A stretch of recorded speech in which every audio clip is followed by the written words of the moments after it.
मध्यकालीन भारत के इतिहास के अंतर्गत हम दिल्ली सल्तनत की प्रशासनिक संरचना के बारे में पढ़ रहे हैं। पिछले वीडियो में हमने दिल्ली सल्तनत की केंद्रीय व्यवस्था प्रशासन के बारे में जाना। आज हम प्रांतीय शासन व्यवस्था के बारे में पढ़ेंगे। शासन की सुविधा की दृष्टि से दिल्ली सल्तनत प्रांतों में बटा हुआ था। उस समय में प्रांत को इक्ता अथवा विलायत कहा जाता था। विलायत, इक्ता, सूबा। किंतु सुल्तान के अंतर्गत कितने इक्ते रहे होंगे, इनकी संख्या घटती बढ़ती रहती थी। सभी इक्ते भी एक समान नहीं थे, उनकी शासन व्यवस्था भी एक जैसी नहीं थी। किसी भी सुल्तान ने इक्तों को समान आधार पर संगठित करने का विचार नहीं किया। इक्ता के मुख्य अधिकारी को मुफ्ती कहा जाता था। मुफ्ती, वली, नाजिम या नायब कहा जाता था, जो एक तरह से प्रांत में सुल्तान के लघु रूप थे। एक तरह से ये सुल्तान के प्रतिनिधि के रूप में कार्य करते थे, जिन्हें प्रशासनिक एवं न्यायिक शक्तियां प्राप्त थी।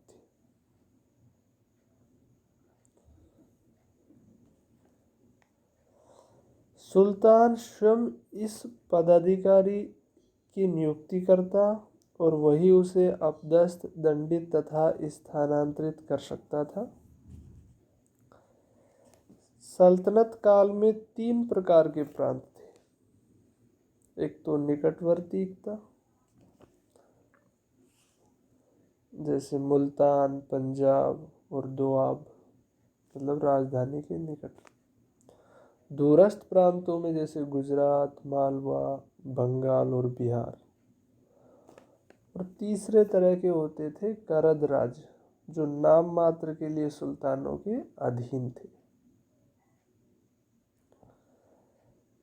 सामान्यतः नवविजित इक्ताओं के अधिकारियों को अधिक प्रशासनिक अधिकार प्रदान किए जाते थे, ताकि वे उस क्षेत्र पर सल्तनत के प्रभाव को मजबूत बना सके। दक्षिण भारत के हिंदू शासकों को प्रारंभ में करद राज्यों की श्रेणी में रखा गया था और उन्हें अपने राज्यों के आंतरिक शासन में पूर्ण स्वतंत्रता प्रदान की गई थी। मोहम्मद तुगलक ने अधिकांश करद शासकों को हटाकर उनके राज्यों को सल्तनत में सम्मिलित कर लिया था।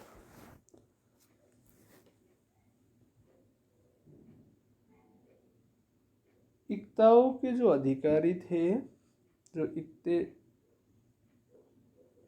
थे, जो अपने अपने क्षेत्रों में लगभग उन सभी अधिकारों को का उपभोग करते थे जो केंद्र में सुल्तान को प्राप्त थे, सिवाय इसके कि वे शासकीय उपाधियों को धारण नहीं कर सकते थे। जैसे हमने पहले बताया कि ये प्रांत में एक प्रकार से सुल्तान के लघु रूप होते थे, सुल्तान के एक तरह से प्रतिनिधि के रूप में कार्य करते थे।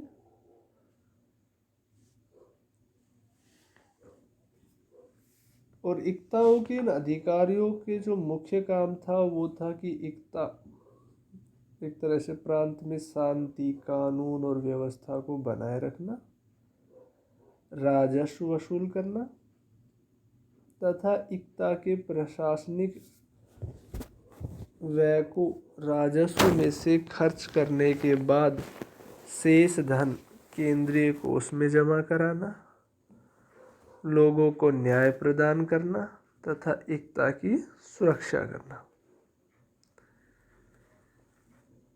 इसके लिए उन्हें अपने अपने क्षेत्रों में सेनाएं रखनी पड़ती थी।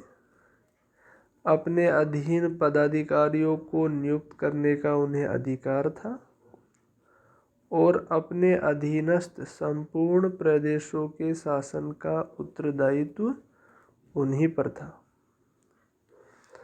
इक्तेदारों को इस्लामी कानून की रक्षा तथा उन्हें कार्यान्वित करने, उलेमा की रक्षा करने, नया शासन का प्रबंध करने, न्यायालयों के निर्णयों को क्रियान्वित करने, राजमार्गों को सुरक्षित रखने तथा व्यापार, वाणिज्य एवं जनता की भौतिक उन्नति के लिए प्रयास करना पड़ता था।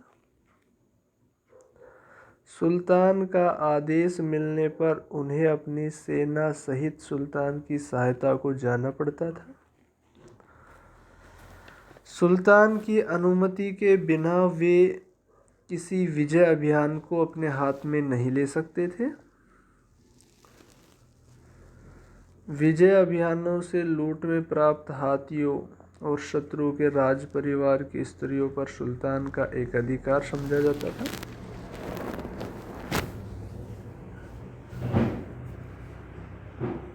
कहने का मतलब यह है कि प्रांतपति एक प्रकार से अपनी सेना का सेनापति होते थे और आवश्यकता अनुसार केंद्र में सेना भेजना उनका एक महत्वपूर्ण काम होता था।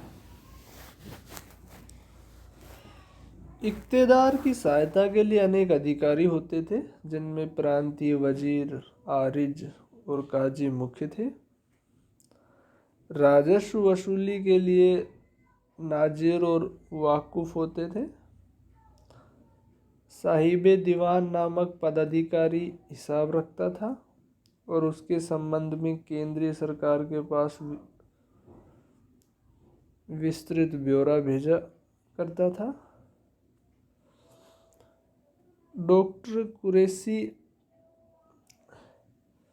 के मतानुसार यह पदाधिकारी सुल्तान के प्रति उत्तरदायी होता था और इसकी नियुक्ति वजीर की सिफारिश पर स्वयं सुल्तान करता था ताकि इक्तेदार पर नियंत्रण रखा जा सके।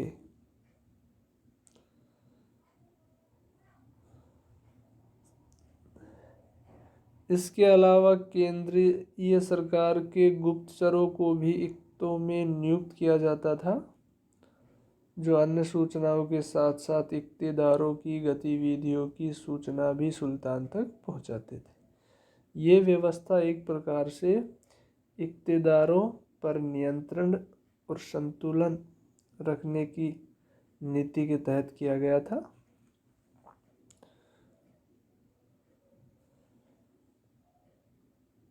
Doctor AL. श्रीवास्तव का मानना है कि 13वीं शताब्दी में इक्ते से नीचे शासन की इकाई न थी, किंतु 14वीं सदी में सल्तनत का विस्तार और हिंदू सामंतों के दमन के कारण प्रांतों को जिलों में बांट दिया गया, जिन्हें एक प्रकार से सिक कहते थे।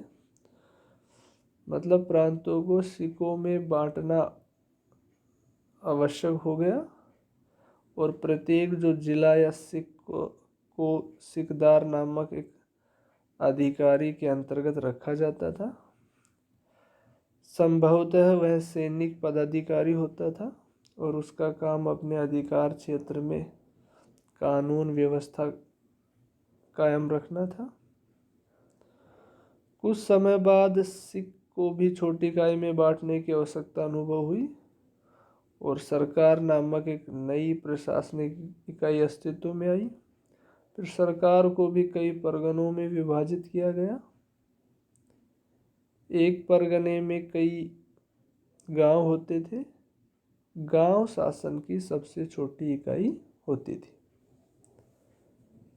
गांव की जो शासन व्यवस्था थी वो एक प्रकार से देसी ढंग की बनी रही। गांव में एक पंचायत हुआ करती थी जो गांव के झगड़ों का निपटारा किया करती थी। गांव की शासन व्यवस्था मुकदम अथवा मुखिया की सहायता से की जाती थी और प्रत्येक गांव में एक चौकीदार, एक लगान वसूल करने वाला, एक पटवारी होता था। इसमें कुछ तो पैतृक अधिकारी होते थे जो राज्य सरकार को गांव से लगान वसूल करने में सहायता देते थे और इस काम के बदले उन्हें राज्य की तरफ से विशेष सुविधाएं दी जाती थी।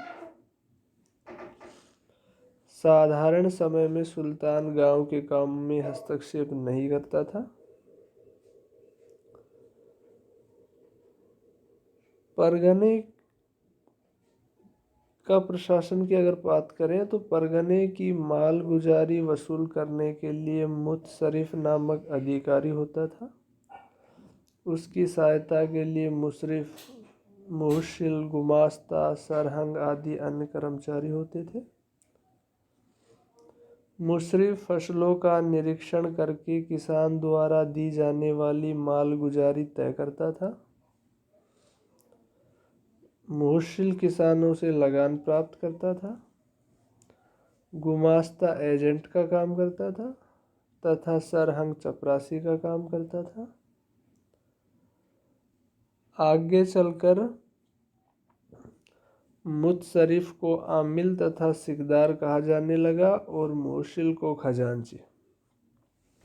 गांव की पंचायतों को स्थानीय स्वशासन के काफ़ी अधिकार प्राप्त थे। इसी तरह से जो है एक सादी नामक प्रशासनिक इकाई का भी उल्लेख मिलता है। तो 100 गांवों के समूह का शासक अमीर सदा होता था और इब्न बतूता ने 100 गांवों के समूह का शासन की इकाई के रूप में उल्लेख किया है। खालसा क्षेत्र का जिक्र भी आता है। तो इस क्षेत्र का जो शासन है, शासन प्रबंध है, वो केंद्रीय सरकार के अधीन था, किंतु सरकार जो है प्रत्येक किसान से नहीं बल्कि जो चौधरी, मुकदम आदि जो स्थानीय राजस्व अधिकारियों के माध्यम से भूमि कर वसूल करती थी।